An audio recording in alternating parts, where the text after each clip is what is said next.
할렐루야. 따라합시다. 실족하지 아니하는 자가 복이 있다. 아멘. 이제 마태복음 10장에서 예수님께서 12제자를 이제 파송하시고 11장에 예수님은 여러 동네에 또 다니시면서 가르치시고 이제 전도를 합니다. 그때 세례 요한의 제자들이 찾아와서 우리가 오실 메시아, 우리가 기다리는 메시아가 당신입니까? 아니면은 다시 또 다른 메시아를 기다려야 되겠습니까? 이런 회의적인 이제 질문을 하게 됩니다. 그때 예수님께서 실족하지 아니한 자가 복이 있다 이렇게 하시면서 천국은 침노를 당한다. 천국은 침노한 자의 것이다. 그리고 어린이들이 장터에서 놀이를 하는데 그 결혼식과 장례식 그 놀이를 하는 것을 비유로 하면서 이제 또 말씀을 해 주십니다. 그리고 이어서 이제 예수님께서 여러 도시, 마을, 고을에서 권능을 행했지만 가장 권능을 많이 행한 도시들이, 마을들이 회개를 하지 않더라. 그러한 이야기를 하면서 책망을 하십니다. 그리고 예수님께서는 이제 수고하고 무거운 짐진 자들을 초청하시면서 참된 안식을 허락해 주십니다. 오늘 본 말씀은 세 부분으로 나누는데요. 1절에서 19절, 20절에서 24절, 그리고 25절에서 30절 이렇게 나누어서 실족하지 않는다. 그 자가 복이 있다. 라는 말씀을 함께 드리고자 합니다. 여기 6절 말씀에 보면 줄을 치고 읽어보겠습니다. 시작. 누구든지 나로 말미암아 실족하지 아니하는 자는 뭐가 있다? 복이 있도다. 여러분, 예수를 믿다가 실족할 수 있습니다. 그러나 넘어진 자리에서 빨리 일어나야 될 줄로 믿습니다. 그게 복이라는 거예요. 이 실족이라는 것은 이제 길을 가다가 여기서는 예수님을 따라가다가 어느 돌불이나 이런 데 걸려가지고 넘어지는 거죠. 여러분, 길 가다가 넘어질 수 있어요. 미끄러질 수 있어요. 그러나 자리를 툭툭 틀고 일어나면 될 줄로 믿습니다. 또 넘어졌어요. 혼자 도저히 못 일어나. 다리에 금이 갔다든가 부러졌든가 그럴 때는 또 누구의 도움을 입어야 돼. 어떤 분은 넘어져도 금방 툭툭 자리를 틀고 일어납니다. 근데 어떤 분은 못 일어나요. 막 1년, 2년, 3년 못 일어나요. 그건 어디가 부러져도 보통 부러진 게 아닙니다. 그건 절대 혼자 못 일어납니다. 그때는 반드시 도움을 받아야 됩니다. 그래서 우리가 신앙생활은 혼자 하는 게 아니에요. 함께 하는 겁니다. 할렐루야. 혼자 잘할 수 있겠죠. 그러다가 넘어졌는데 크게 낙상을 했다든가 주위에 아무도 없다든가 그러면 그 상태로 가는 겁니다. 그래서 실족하지 아니하는 자는 복이 있다. 아예 한 번도 안 넘어지는 게 아니고 의인은 7번 넘어질지라도 다시 일어납니다. 할렐루야. 그러나 악인은 아주 엎드러진다. 못 일어난다 그랬어요. 그래서 우리가 실족할 수 있어요. 넘어질 수 있어요. 그러나 예수님 그때마다 우리의 손을 잡아주실 줄로 믿습니다. 또 넘어졌을 때 서로 도우면서 일으켜 세워지고 함께 또 고침받고 함께 저 천성을 향하여 예수님 손잡고 가야 될 줄로 믿습니다. 여러분, 난 혹시 오늘 실족하지 않았는가? 이전보다도 예수 믿는 기쁨도 없고 또 봉사를 해도 그렇고 뭐 성경을 읽어도 그렇고 그럴 수 있습니다. 그러나 다시 일어나면 됩니다. 아멘? 7.8기의 신앙을 가지게 되기를 주 이름으로 축복합니다. 올 한 해 이 복만은 나는 꼭 받아야 되겠다. 실족하지 않아야 되겠다. 할렐루야. 시간이 없었습니다. 젊었을 때는 한두 번 넘어졌다가 또 일어났다가 하지만은 이제 우리가 나이가 몇입니까? 언제 맨날 넘어지고 자빠지고 또 일어났다가 넘어지고 자빠지고. 그렇기 때문에 이제는 주님 손 꼭 잡고 에녹처럼 300년 동안 동행했던 그 은혜가 있게 되기를 주 이름으로 축복하는 것입니다. 베드로도 예수님 3번 부인하고 넘어졌어요. 저주까지 했어요. 그렇다고 해서 맨날 부인하다가 또 회개했다가 그러지 않았어요. 아멘이십니까? 그래서 성령 충만하게 되기를 축복합니다. 실족하지 않는 자가 누구냐? 누가 복된 자냐? 실족하지 않고 복된 자가 누구냐? 그것은 1절에서 19절에 보면 참 믿음을 가진 자입니다. 할렐루야. 여러분 견고한 믿음을 가지게 되기를 바랍니다. 흔들리지 않는 믿음을 가지게 되기를 바랍니다. 자 보세요. 여기 2절에 요한이 옥에서 그리스도께서 하신 일을 듣고 제자들을 보내었어요. 요한은 이미 옥에 가두어졌습니다. 여러분 마태복음 4장 12절에 보면 예수께서 요한이 잡혔음을 들으시고 갈릴리로 물러가셨다 그랬어요. 지금 옥에 갇혀 있습니다. 지금 저도 세례 요한이 갇혔다는 그 동굴 속에 한번 가봤지만은 지금 예수님과의 그 거리는 뭐 지척간이 아니에요. 산을 몇 개 넘어야 되고 광야를 몇 개 지나야 돼요. 그러니까는 한 2, 3일 걸려서 와야 할 그런 장소입니다. 거기서 멀리서 사람을 보내었어요. 여기 이야기합니다. 제자들을 보냈어요. 여기 제자들은 누구 제자일까요? 요한의 제자죠. 따라합시다. 요한의 제자.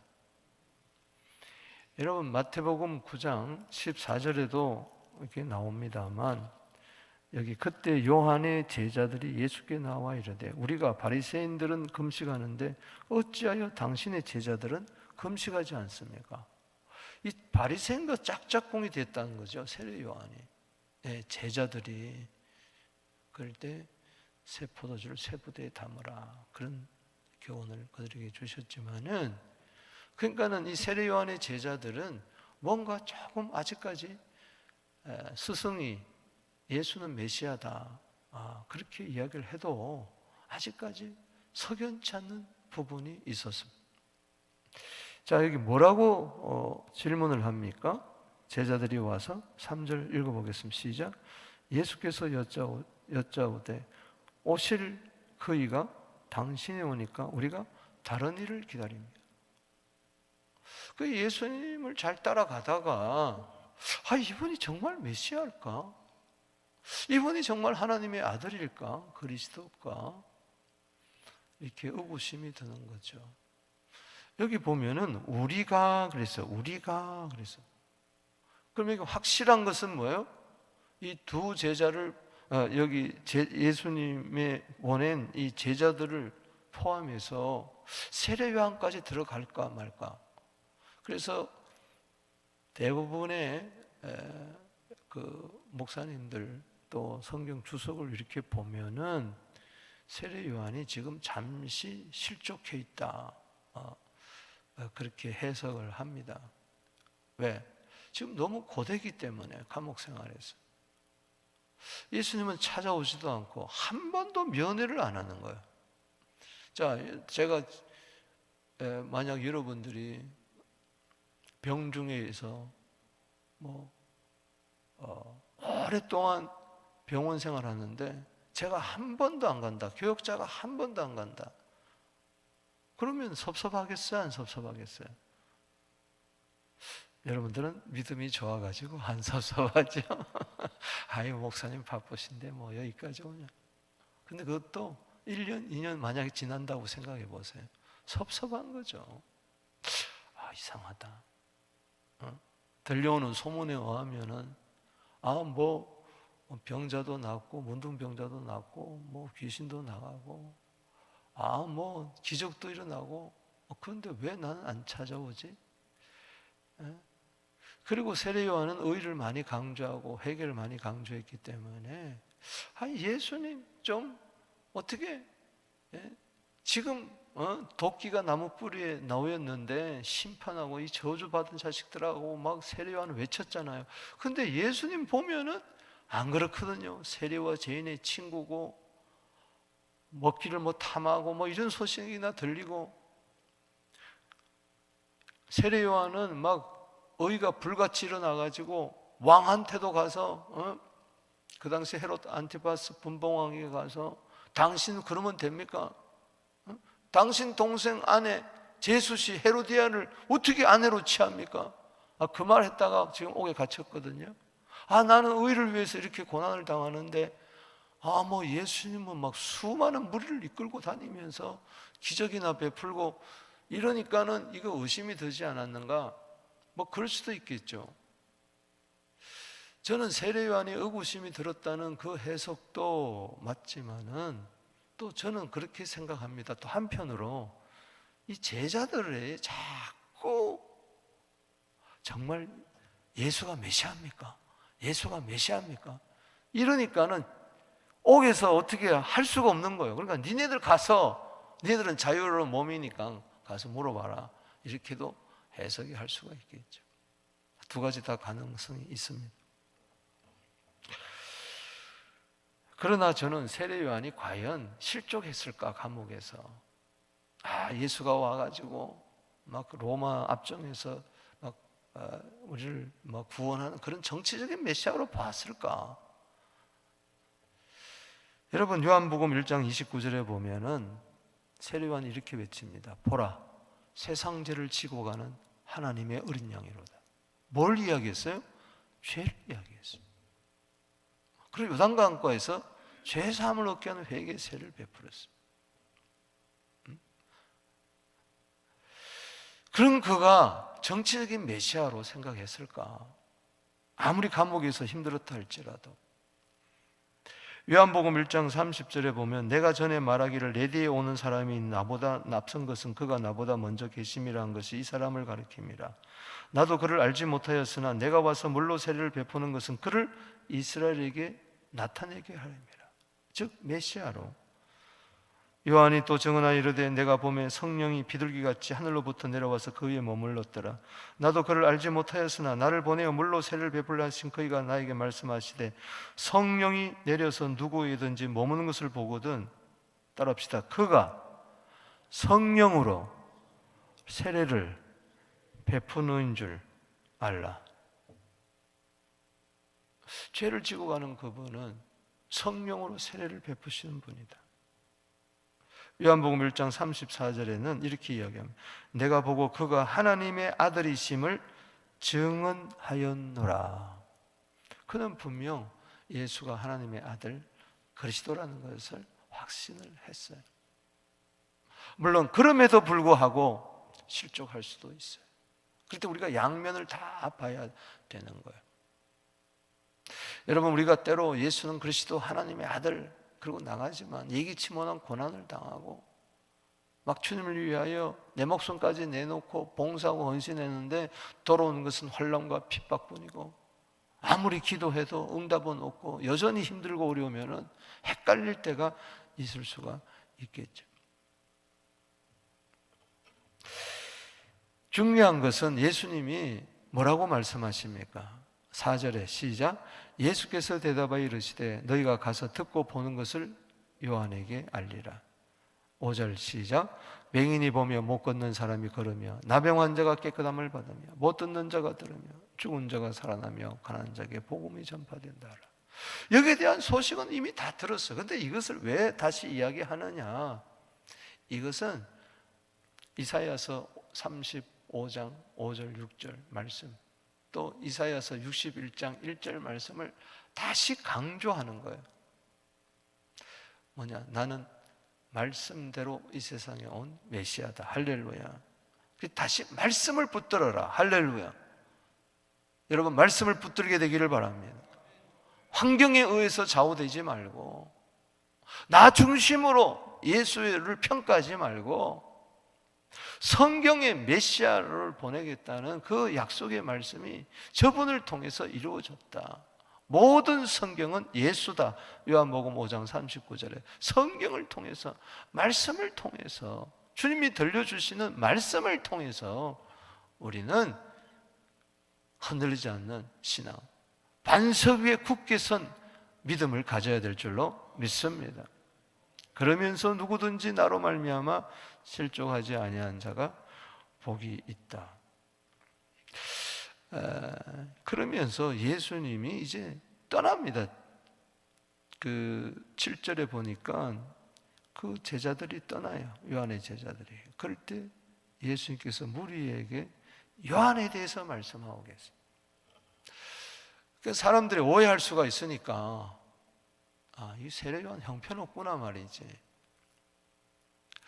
예수님에 대해서 메시아를 의심하는가? 하나님의 아들인가? 그렇게 의심할 수가 있으니까. 그러면 거기 있던 사람들이 세례 요한을 통해서 많은 세례받고 제사를 먹고 예수님을 메시아로 받아들인 사람도 있을 터인데, 아니 세례 요한이 흔들리면 나는 어떡하냐?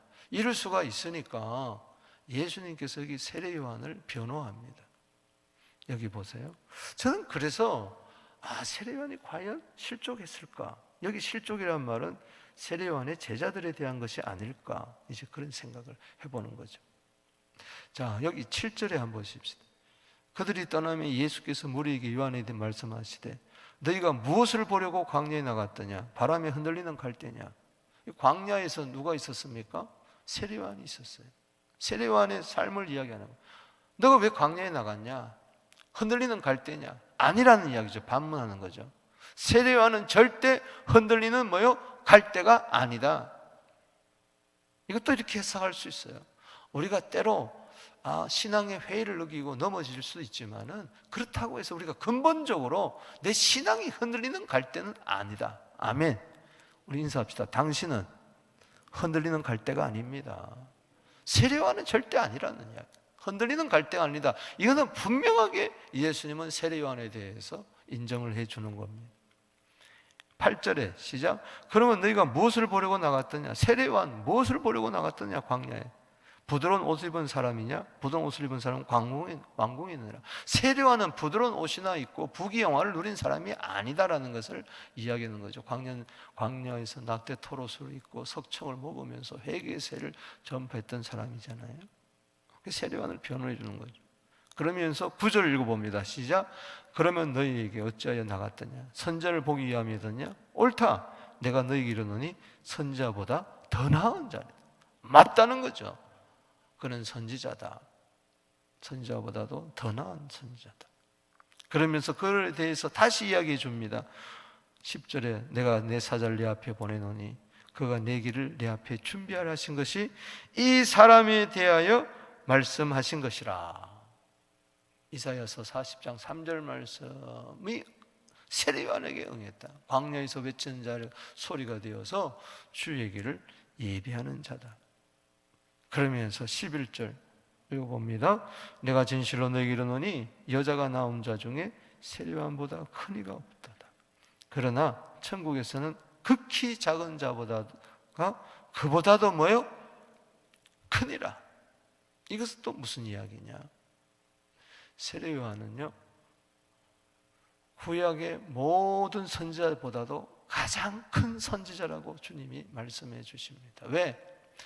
예수님이 그보다 6개월 뒤에 나타나셔서 사역을 하기 시작했어요. 그렇기 때문에 직접적으로 예수님의 길을 준비한, 메시아를 보면서 오실 길을 준비했기 때문에 그런 면에서 가장 크다는 거예요. 그런데 세례 요한보다 더 큰 자가 있습니다. 천국에서는 극히 작은 자가 그보다 크다. 이 말은 뭐냐? 구약시대 성도를 세례 요한이라고 이야기한다면 신약시대 성도들은 여기 작은 자를 이야기하는 거예요. 그러니까 아무리 신약시대에 작은 자라 할지라도 이 사람은 예수 믿고 구원받은 자다. 할렐루야. 믿습니까? 그래서 여러분들은 어떤 면에서는 세례 요한보다도 큰 자입니다. 할렐루야. 왜? 이미 예수님이 오셔서 십자가에서 죽으시고 부활하시고 승천하시고 성령을 보내주시고 교회를 세워주시고 우리 이 안에서 우리는 천국을 누리고 있어요. 할렐루야. 그럴 때면 우리도 때로 실족하고 넘어질 수 있지만은 하나님은 예수 안에 있는 자를 가장 큰 자로 봐주고 계신 줄로 믿습니다.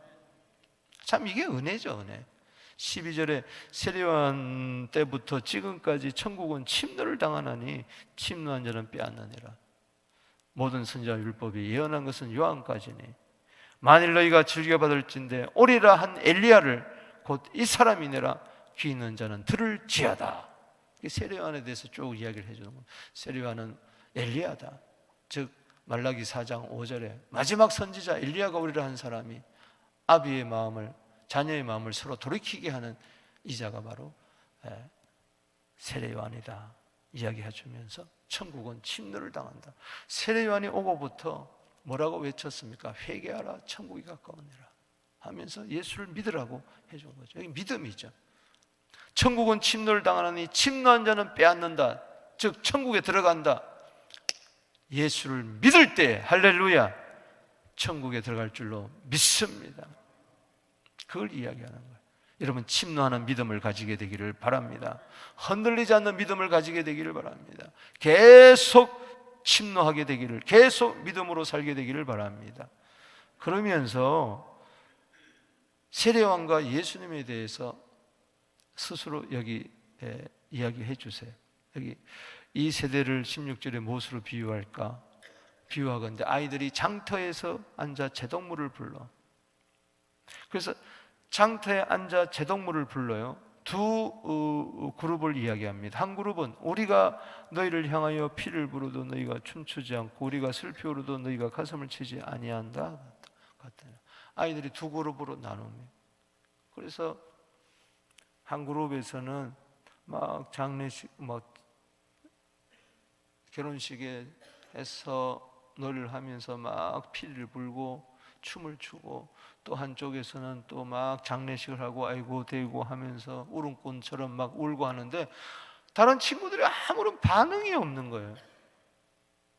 여기서 막 울고 불고 하면서 피리 불고 춤추는 자는 누구냐?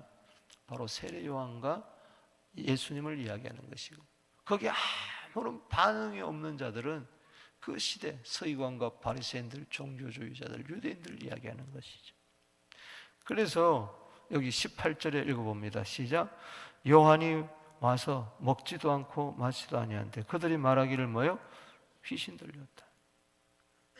여러분 장례식에 가면 좀 그렇잖아요.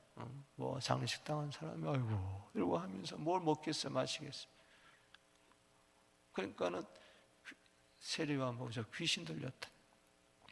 19절에 인자는 와서 먹고 마시며 보라 먹기를 탐하고 포도주를 주는 막 잔치집에서 막 피를 불고 춤추는 것 같은데 그런데도 반응이 없는 거예요. 세례네 쟤네 친구다 하니 그래서 받아들이지 않고 조소하면서 비난하면서 그렇다는 것이죠. 믿음이 없다는 거예요.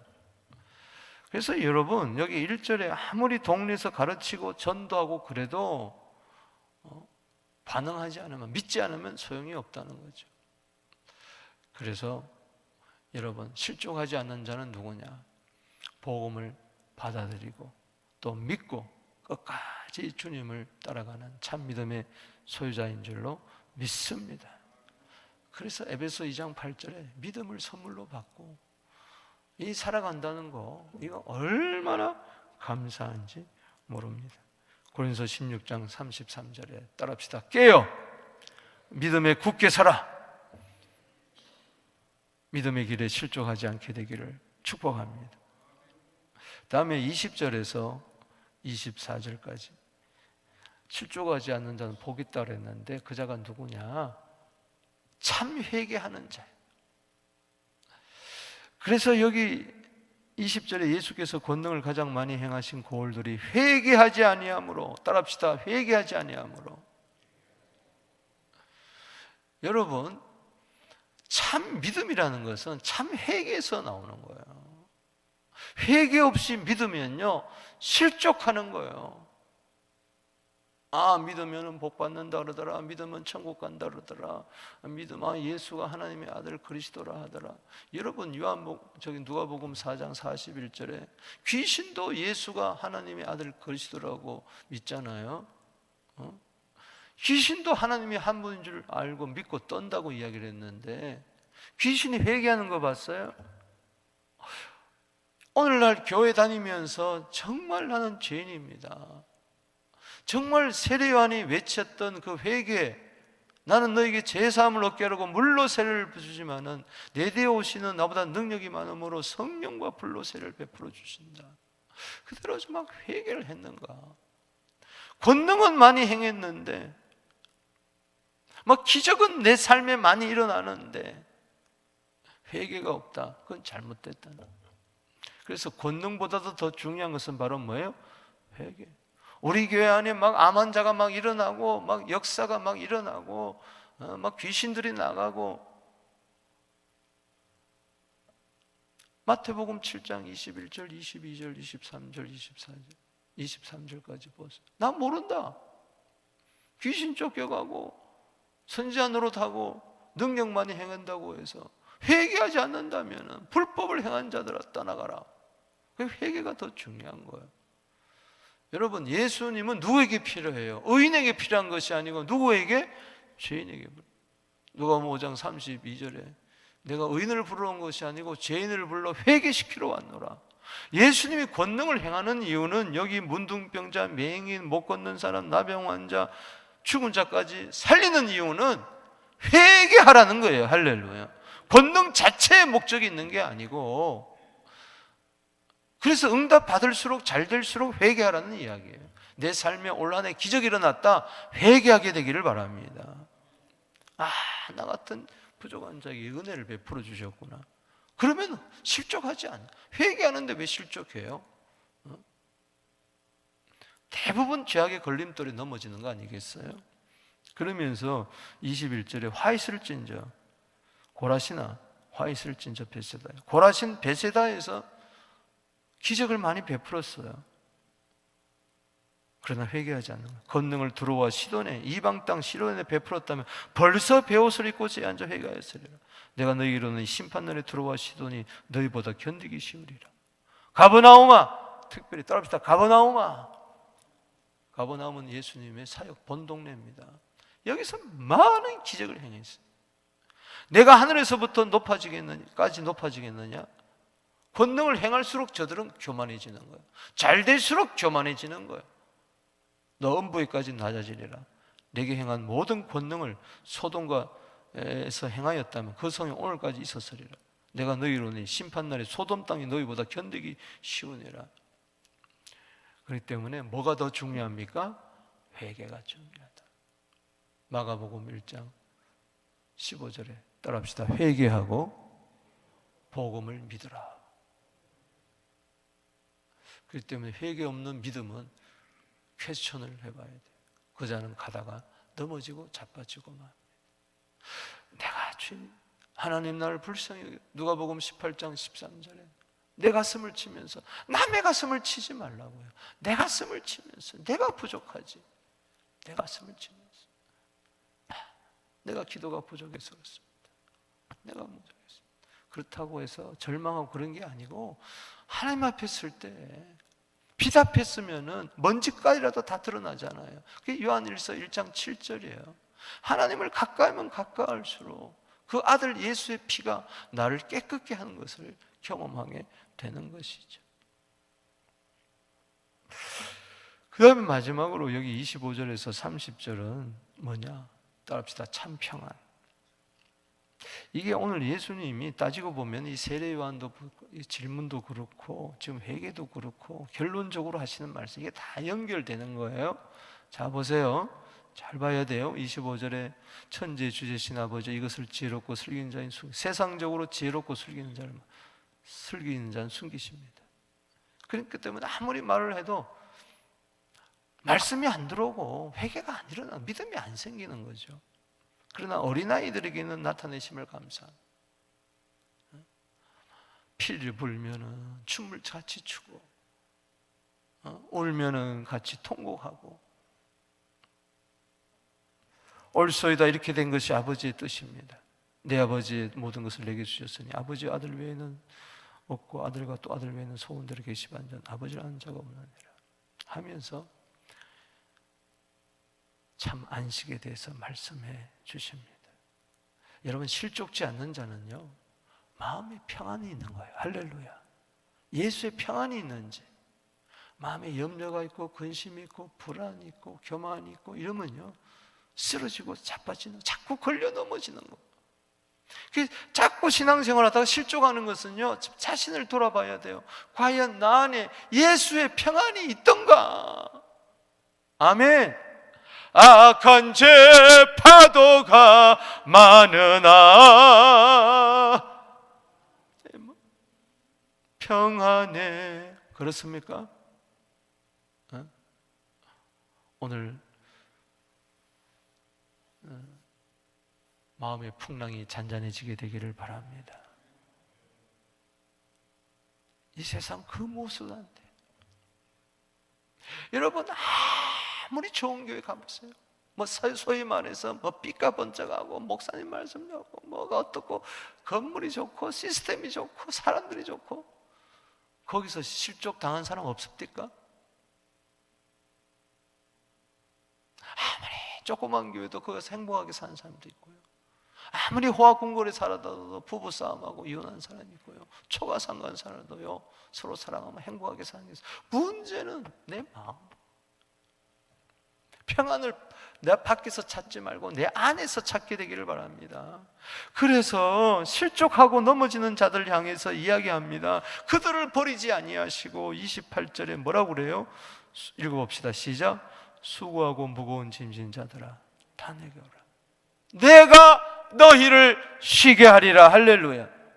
정치가 나를 쉬게 하는 게 아니고, 복지 국가가 캐나다가 나를 쉬게 하는 게 아니고, 내 친구가 나를 쉬게 하는 것이 아니고, 내 남편이, 내 아내가, 내 부모 형제가, 내 친구가 그 무엇이 나를 쉬게 하는 것이 아니라 예수님만이 나를 쉬게 한다. 할렐루야.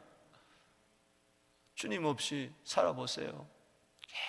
계속 힘들고 어렵고 무겁고, 수고하고 무거우니까는 견디다 못해 쓰러질 때 쓰러지는 거예요. 그러나 그때 불쌍히 여겨 날 구해 줄 주님밖에 없습니다. 오늘 실족한 분 향해서 주님이 말씀하십니다. 수고하고 무거운 짐진 자야 다 내게 오라. 내가 너희를 쉬게 하리라. 아멘. 너희가 누굽니까? 실족한 자들이. 29절에 시작. 나는 마음이 온유하고 겸손하니 나의 멍에를 메고 내게 배우라. 그리하면 너희 마음의 쉼을 얻으리라. 자, 마음의 쉼은요 마음의 쉼입니다. 할렐루야. 오늘 마음의 쉼이 있게 되기를 바랍니다. 요한복음 14장 27절에 내가 너희에게 평안을 끼치노니 곧 나의 평안을 너희에게 주노라. 내가 주는 것은 세상이 주는 것과 다르니 너는 마음에 근심하지도 말고 두려워하지도 말아라. 아멘. 오늘 예수님의 평강이 있을지어다. 여기 배워야 돼요. 즉 온유하고 겸손해야 됩니다. 할렐루야. 온유한 자가 마태복음 5장 5절에 땅을 차지합니다. 믿습니까? 겸손하세요. 자기를 낮추시고 죽기까지 복종하신 예수님의 그 낮아지심을 여러분 배우게 되기를 바랍니다. 즉 온유하지 못하기 때문에, 교만하기 때문에 내 마음에 평안이 없는 거예요. 그래서 넘어지는 거예요. 그리고 이렇게 중요한 것을 이야기합니다. 답시다. 나의 멍에를 메고 내게 배우라. 이게 중요합니다. 멍에를 메야 돼. 수고하고 무거운 짐은 벗어버리고 멍에를 메야 돼. 교회에서 멍에를 메야 돼. 할렐루야. 멍에를 안 메니까 또 넘어지는 거예요. 멍에를 메는 것이 안 넘어지는 비결입니다. 할렐루야. 여러분, 이 봉사하다가 넘어지고 일하다가 넘어지고 실족한 적이 있어요. 그래서 난 이젠 아예 일을 안 한다. 일하다가 상처받고, 그래서 나는 이제는 혼자 조용히 예수 믿어. 천만에 이미 넘어진 겁니다. 우리는 그리스도의 몸이요 지체의 각 부분입니다. 할렐루야. 우리는 서로 돕고 연합하고 그리스도의 몸을 세워나가야 돼요. 에베소 4장 11절 12절에 혼자 절대 안 됩니다. 멍에를 매야 돼요. 팔은 팔에 멍에가 있고 발은 발에 멍에가 있고 눈은 눈에 멍에가 있어요. 이 멍에란 말을 여러분들이 잘 아셔야 돼요. 정신 잘 바짝 차리고, 자 29절에 멍에가 나오고 30절에 가장 중요한, 저는 오늘 설교 제목을 이 30절로 잡으려고 그러다가 다르게 했지만은, 자 30절 한번 읽어보세요. 이게 가장 중요한 거예요. 시작. 이는 내 멍에는 쉽고 내 집은 가벼우니라. 분명히 수고하고 무거운 짐에 비해서 쉽고 가벼운 짐이 있다는 거예요. 여기서 수고하고 무거운 짐은 나 혼자 지고 가는 짐입니다. 그런데 여기 멍에는 쉽고 가벼운 짐은 뭐냐? 예수님과 함께 지고 가는 짐입니다. 아멘이십니까? 여기 요크라는 말은 여러분 소 한 마리에다가 짐을 잔뜩 어깨다 지고 가는 게 아니에요. 소 두 마리가 멍에를 같이 딱 맵니다. 요크를 매. 아멘. 주님이 이미 요크를 메고 있어요. 너도 나와 같이 멍에를 매자 하고 한 쌍의 소가 멍에를 메고 밭을 가는 것을 이야기합니다. 그러면은 쉽고 가볍다는 이야기예요. 아멘이십니까? 이 요크란 뜻이 뭔 줄 아세요? 잘 들으세요. 쥐고스라는 이 헬라어는 따라합시다. 한 쌍. 따라합시다. 한 쌍. 자, 크게 따라합시다. 한 쌍. 쌍이에요. 쌍이 요크란 뜻이에요. 그리고 이것은 짝짓기란 뜻입니다. 따라합시다. 짝짓기. 예수님은 나와 짝을 짓기를 원하세요. 할렐루야. 연합하다, 연결되다, 예속되다, 매이는 거, 사랑의 속박을 이야기합니다. 한 쌍의 소를 이야기하는 거예요. 동행하는 거, 걸맡은 거, 어울리는 거, 함께 일하는 거, 지배받는 거. 한마디로 말해서 멍에는 따라합시다. 사랑의 멍에. 사랑을 이야기하는 거예요. 여러분 손주를 안아보고 업어보세요. 물론 힘들 때도 있지만 돌덩이 안으라 그러면 그거 못 앉아요. 쉽고 가벼운 거예요. 왜? 힘들지만은. 여러분 사랑의 멍에, The yoke of love라 그러면은 사랑의 인연을 말합니다. 사랑의 인연, 결혼을 이야기하는 거예요. 오늘 요한일서 5장 3절 말씀은 짝구절입니다. 하나님을 사랑하는 것은 이것이니 우리가 그의 계명을 지키는 것이라. 따라합시다. 그의 계명은 무거운 것이 아니로다. 사랑 없이 교회 일을 해보세요. 제가 사랑 없이 설교해보세요. 사랑 없이 전도해보세요. 사랑 없이 찬양대 해보세요. 사랑 없이 부엌에서 일해보세요. 혼자 수고하고 무겁고 시험 들고 자빠지고 넘어지고 난리를 피는 거예요. 실족하는 거예요. 주님과 함께 일하세요. 할렐루야. 주님 손잡고 일하세요. 모든 것은 사랑입니다. 사랑. 주님 사랑하는 것이 어떻게 계명이 힘들어요? 귀신들은 예수가 하나님의 아들이라고 하면서도, 그리스도라고 하면서 나를 떠나라고, 나를 왜 괴롭게 하냐고, 당신하고 나와 무슨 상관이 있냐고. 그러나 주님 떠나가시면 안 됩니다. 집에서도 요크, 교회에서도 요크, 할렐루야. 길을 가면서도 요크, 사랑의 연합을 이루는 겁니다. 그게 아름다운 거예요. 시편 133편 1절에 주님은 신랑이고 우리는 신부예요.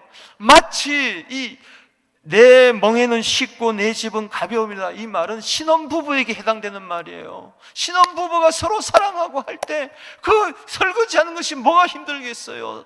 청소하는 것이 뭐가 힘들겠냐고요? 쓰레기 분리수거하는 것이 뭘 힘들겠어요? 여보 뭐 도와줄까? 뭐 도와줄까? 그저 사랑하잖아요. 그걸 이야기하는 거예요. 고린도후서 5장 14절에 그리스도의 사랑이 나를 강권하는도다. 아멘이십니까? 주님은요 우리와 함께 동행하기를 원하세요. 함께 일하자. 내 동력자다 너는. 말씀을 맺겠습니다. 에베소서 6장 23절에 아버지 하나님과 주 예수 그리스도로부터 평안과 믿음과 을 겸한 사랑이 형제들에게 있을지어다. 오늘 세 가지 이야기가 다 나옵니다. 따라합시다. 믿음, 평안, 사랑. 변함없이 주님을 사랑하면서 실족하지 말고 주님과 나와의 사랑이 깨어지지 말고 저 천성까지, 저 천국까지 침노하게 되기를, 사랑의 침노도 있게 되기를 축복합니다. 사랑 가운데 평안이 있을지어다. 두 손 들고 기도하며 나갑니다. 주여, 주여.